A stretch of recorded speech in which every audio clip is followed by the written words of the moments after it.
Hi everyone, in today's discussion we will be talking about work-life balance. This is so important because it's not something very talked about.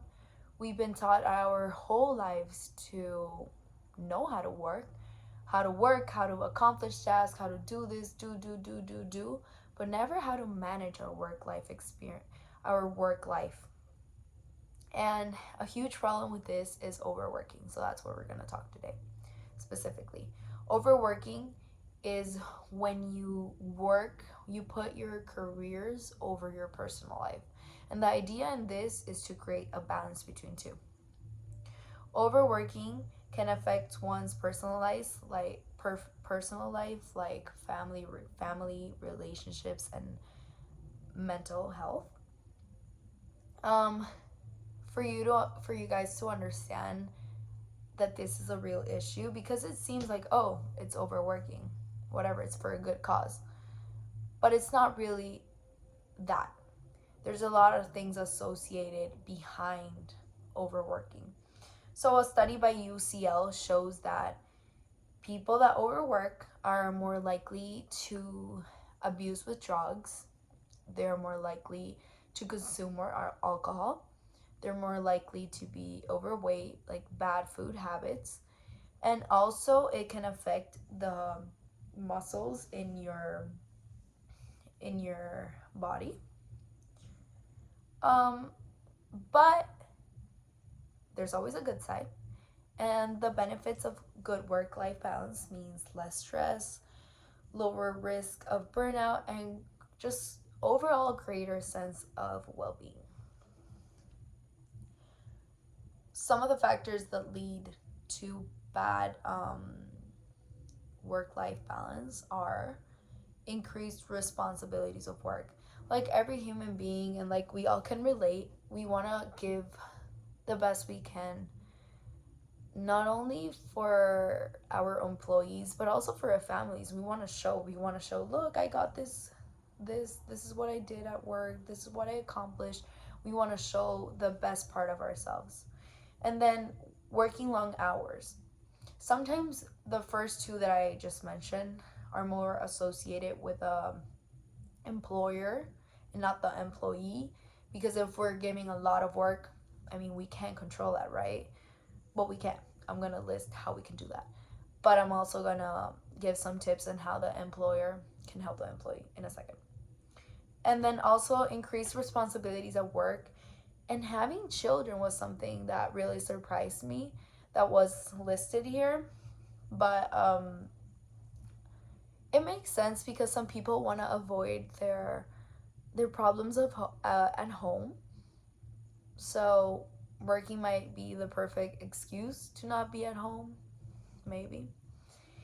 Um, Now, there was a survey done in a company to the employees on what the employers could do to help their working life balance.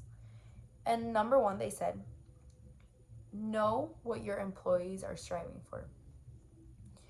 Everyone has different goals, and that means that not everyone is the same, right?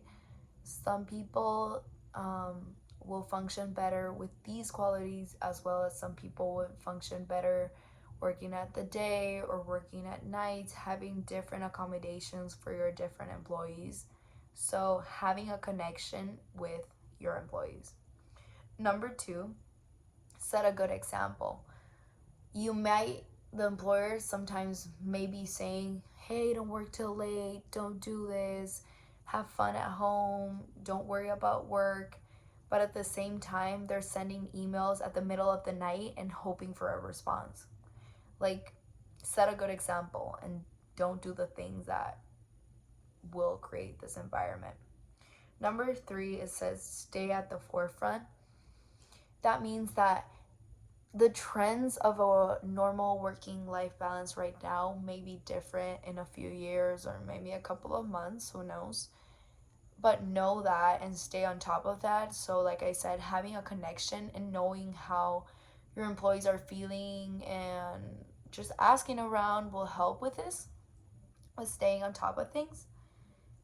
And then There's also, I've come up with 3 ways that you can help yourself with overworking. Number 1 is to learn how to say no. I know this seems so hard, especially like we've learned in class, when a person has more power and status, you feel like they're right. They have all the authority to tell you whatever they want, but that's not necessarily true. You're human, you're also working for them, you're also, I don't want to say doing them a favor, but you have your rights. You can say no to certain things and learn how to say that. I know it takes a lot of courage, like I said, but it's something that you could work on and maybe practice with a friend, or know the reasons, state the reasons why this would happen, and let your employee know. Communication is key, like I said. Number 2, take breaks. Lunch breaks are there for a reason. It is so important to eat, as well as take a breather, take a pause. For me, what works is that I need to have a breakfast before going to class. If I don't eat or have my morning coffee, I might be present at class, but I'm not really there. Like, I'm not really listening to whatever my professor is saying. And that same thing applies to work. If a person is not mentally there, they're not going to be performing well. So at the end of the day, it comes to what is better.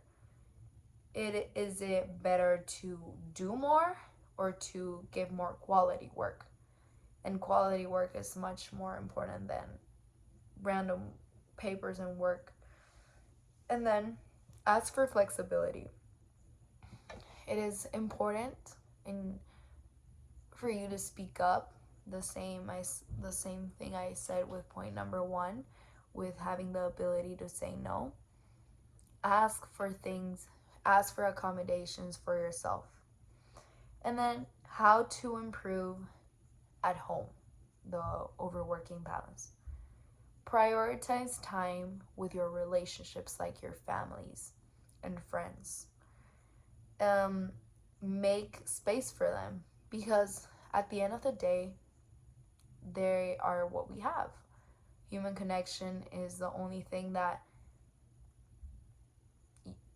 you can connect to, And then start small. All of the things I said are very challenging because it's not something you can change from day to night.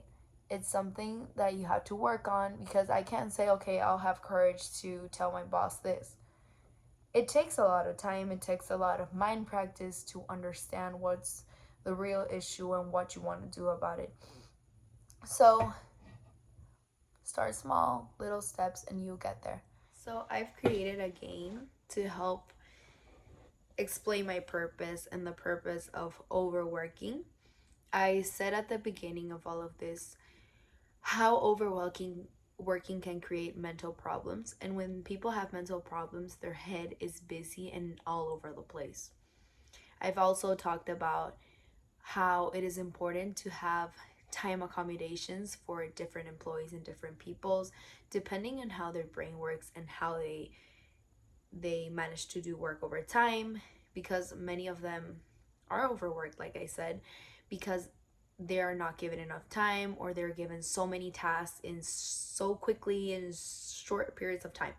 So I remember this game that I played as a kid, that they gave you a letter, and then you had to write animal, place, food, name, last name, and color, all starting with the given letter. So the first letter that I'm gonna give this person, they're gonna have no distractions, and they're just gonna write what comes to mind until they say, okay, I'm done. I can't come up with anything else. And then the second time, there will be loud music playing in their ears. This will simulate a busy head, busy mental environment, and then it will be time. The time will represent the deadlines and the pressure that work peers are putting. So I'm going to test this on 2 people, and here are the results. This is Daniela, and she will help us out with this experiment. The first try we're gonna do, she won't have any time limit and distractions. So are you ready? Yeah, I'm ready. Your first letter is M. Okay, animal. Do I say it? No, we can show it later.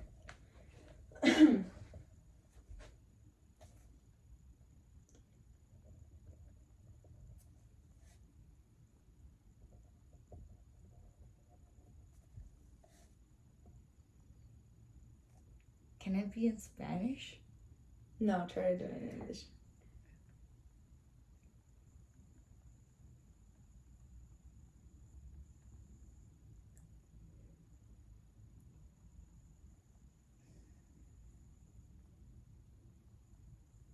I don't know a color with You can say I give up. I give up. Okay.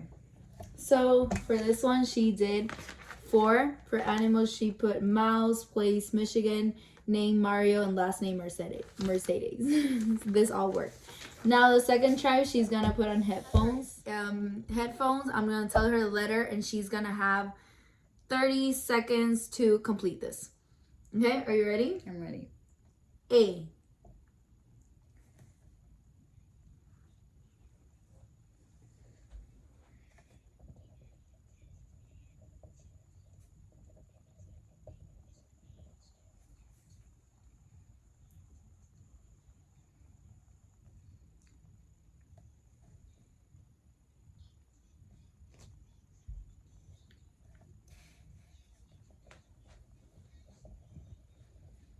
And stop. Okay, so for this one, she did 3. It's Alligator, Arlington, and Alejandro. Okay. This is Peely, and she will help us with experiment number 2. I'm going to give you a letter, and you have unlimited time to complete and find animal, place, name, last name, and color. Okay? Are you ready? Yes. Okay, your first letter is M. And when you're confident, you can say stop. Okay. Place like country or just like Yeah, country.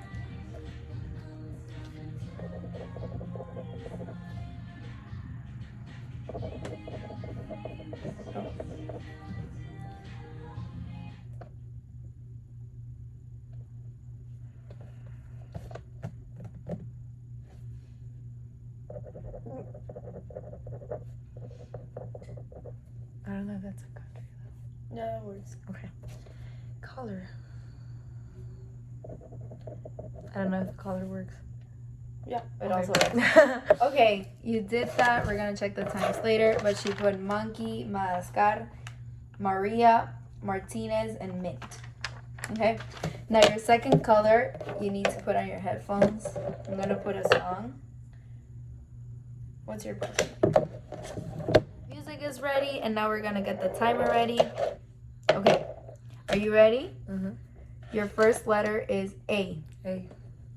Can I start? Yes.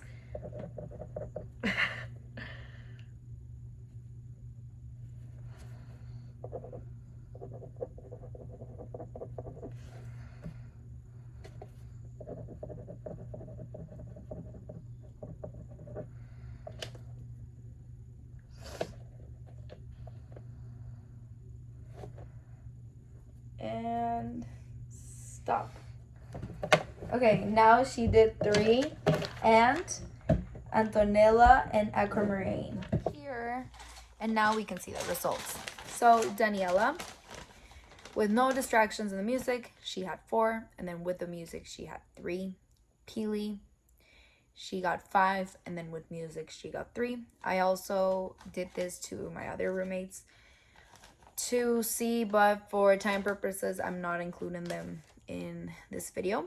But Isabella did 4, and then she did 3, pretty close, like same results as Dani. And then Nina did 3 on 3. I chose the same letters to have the same possibilities.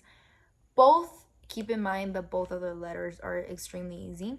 I chose letters that are easy so that they have the same opportunities, no?